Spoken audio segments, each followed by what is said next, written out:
La dernière chose que mon grand-père m'ait dite, c'était « Ne perds pas ton temps avec de vieilles affaires sans valeur ». Il mentait. Il a menti toute ma vie. Et ce n'est qu'après sa mort, en ouvrant cette malle rouillée qu'il m'avait interdite, que j'ai découvert pourquoi. À l'intérieur, il n'y avait pas d'argent, pas de trésor, mais des centaines de lettres. Des lettres d'amour. Et l'une d'elles était pour moi. Voici l'histoire du plus beau mensonge, et du dernier cadeau d'un homme qui ne savait plus comment aimer. Mon grand-père, Robert, était un monument de silence. Un ancien aviateur qui avait survécu à la guerre, mais qui semblait en avoir laissé les mots quelque part, là-haut, dans le ciel. Pour moi, Léa, il a toujours été ce rocher distant, impossible à percer. Je me souviens lui avoir offert un dessin quand j'avais 7 ans. Il l'avait regardé, avait hoché la tête, et était parti sans un mot. C'était notre danse. J'avançais, il reculait. À sa mort, je ne savais pas quoi ressentir. Plus de tristesse que de colère, un mélange étrange de vide et de regret. Que avions-nous raté? L'après-midi de la lecture du testament, dans le bureau poussiéreux du notaire, l'attente était lourde. Ma cousine a hérité de sa maison, mon frère de ses économies. Et moi, on me tendit une simple clé, rouillée. Votre grand-père vous lègue la malle en bois qui se trouve dans le grenier. Il a spécifié qu'elle ne contenait rien de valeur, mais qu'elle vous revenait. Rien de valeur. Ces mots résonnèrent comme une dernière rebuffade. Une dernière façon de dire que pour lui, je ne méritais que des bribes. La malle était lourde, couverte de poussière et fermée par un cadenas rouillé. Une partie de moi voulait la jeter, tourner la page. Mais une autre, plus têtue, sentait qu'il y avait autre chose. Ce rien de valeur était trop insistant. Le couvercle s'ouvrit dans un grincement protestataire, libérant une odeur de vieux papier, de cuir et de temps suspendu. Et là, mon cœur s'arrêta. Pas d'or, pas de bijoux, mais des piles et des piles de lettres, soigneusement liées avec des rubans de soie, jaunis par le temps. Des centaines d'enveloppes, adressées à une seule et même personne, à mon Élise. Élise, ma grand-mère, morte alors que je n'étais qu'un bébé. Une femme dont il ne parlait jamais. Je dénouai le ruban de la première liasse, mes doigts tremblants. Et en ouvrant la première lettre, d'une écriture ferme et élégante que je ne lui connaissais pas, j'ai commencé à lire. Et le monde de mon grand-père, le vrai, s'est ouvert à moi pour la première fois. Ma très chère Élise, le ciel est si froid sans la chaleur de ton souvenir pour me guider. Aujourd'hui, j'ai vu un coucher de soleil qui m'a rappelé la couleur de tes cheveux. Je suis restée dans ce grenier pendant des heures, dévorant les mots de cet inconnu qui était mon grand-père. L'homme qui écrivait ces lettres n'était pas le vieil homme taciturne que j'avais connu. C'était un jeune homme passionné, romantique, terrifié et courageux.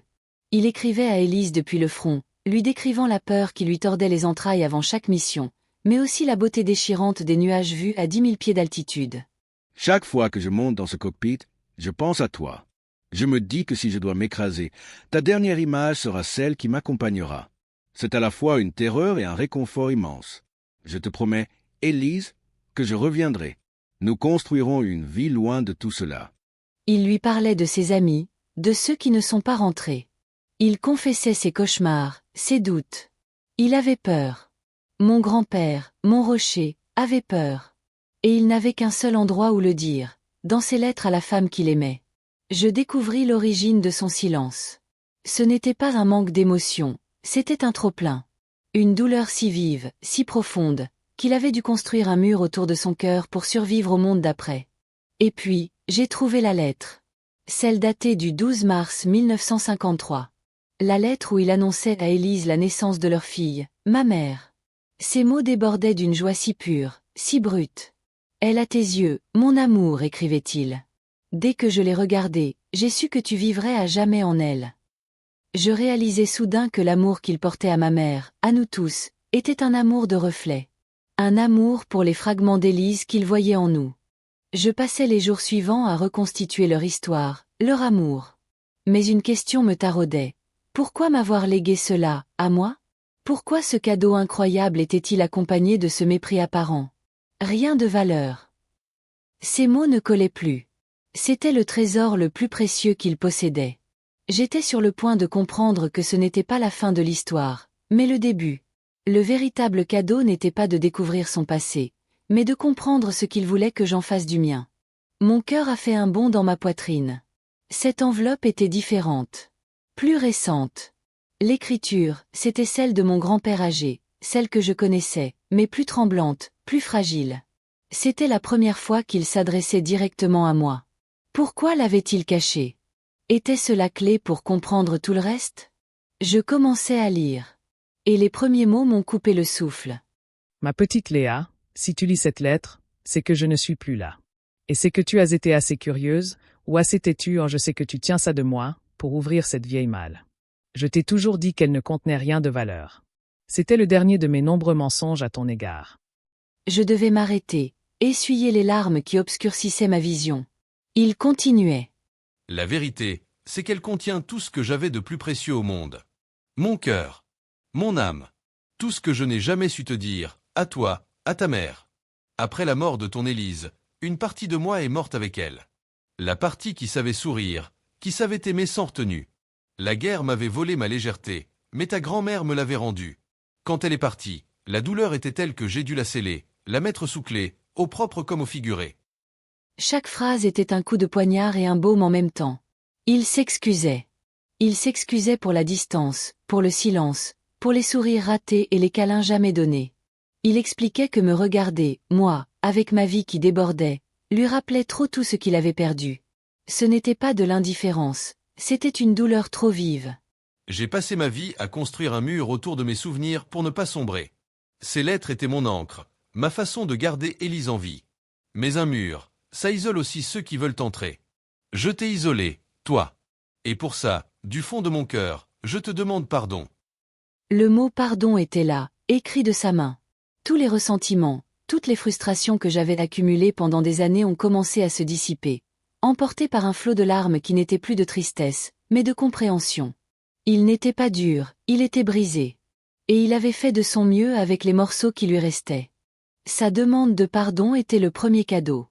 Mais sa lettre se terminait par une phrase qui allait tout changer, la véritable raison pour laquelle il m'avait tout légué. Maintenant, Léa, ces souvenirs ne m'appartiennent plus. Ils t'appartiennent. Et j'ai une dernière demande à te faire, la plus importante de toutes. Sa demande était simple, et pourtant immense. Il ne me demandait pas de garder le secret. Au contraire.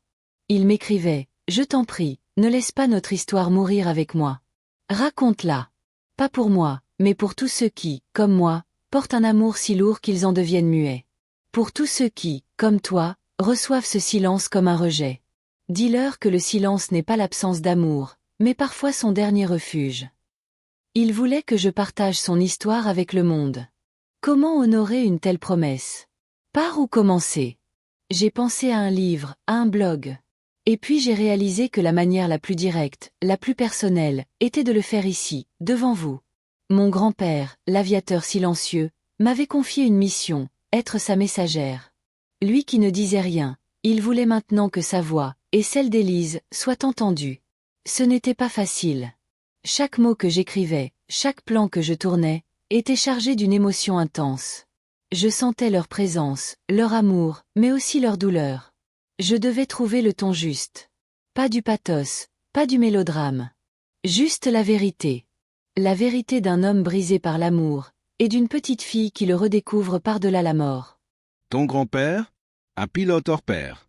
Un cœur d'or, mais bon sang, quel caractère de cochon après la guerre. On savait qu'il avait perdu Élise, bien sûr. On comprenait, mais il était tellement différent avant.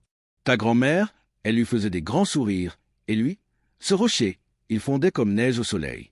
C'était beau à voir. Chaque témoignage, chaque nouvelle lettre était une pièce du puzzle. Je comprenais que je ne racontais pas seulement une histoire d'amour, mais une histoire sur la mémoire, la résilience et les masques que l'on porte pour survivre. Mon grand-père ne voulait pas être une statue, il voulait être compris. Il voulait que son expérience serve d'avertissement. N'attendez pas. Dites à ceux que vous aimez que vous les aimez. Toujours. Cliquer sur publier était l'étape la plus difficile. C'était exposer l'âme de mon grand-père et la mienne au regard de tous. Mais c'était aussi la dernière étape de son cadeau. En partageant son histoire, j'accomplissais sa dernière volonté. Et d'une certaine manière, je le libérais enfin de son silence. Je ne m'attendais à rien. Ou plutôt, je m'attendais au pire. Au lieu de cela, quelque chose de magique s'est produit. Votre réponse a été Incroyable! Des centaines de messages sont arrivés. Des gens qui me remerciaient. Des personnes qui, comme mon grand-père, avaient du mal à exprimer leurs sentiments et qui se sentaient comprises. Des enfants, des petits-enfants, qui avaient vécu la même distance avec un parent et qui, grâce à cette histoire, voyaient les choses différemment. L'histoire de Robert et Élise ne leur appartenait plus. Elle était devenue une source de réconfort, un miroir tendu à des milliers de personnes. Mon grand-père, l'homme qui détestait être au centre de l'attention, était devenu, malgré lui, un symbole d'amour éternel et de vulnérabilité assumée. Son silence avait finalement trouvé sa voix. Et quelle voix! Aujourd'hui, je suis venu leur rendre visite. Pour la première fois, je ne sentais plus cette barrière entre mon grand-père et moi. Je pouvais lui parler. Je lui ai dit que sa mission était accomplie, que son histoire vivait. Et en regardant leur nom gravé dans la pierre, côte à côte pour l'éternité, j'ai enfin compris la profondeur de son dernier cadeau. Il ne m'a pas seulement offert la vérité sur son passé. Il ne m'a pas seulement demandé pardon. En me confiant cette histoire, il m'a offert la clé pour comprendre ma propre famille, mes propres relations. Il m'a appris que l'amour peut prendre des formes multiples, même les plus silencieuses.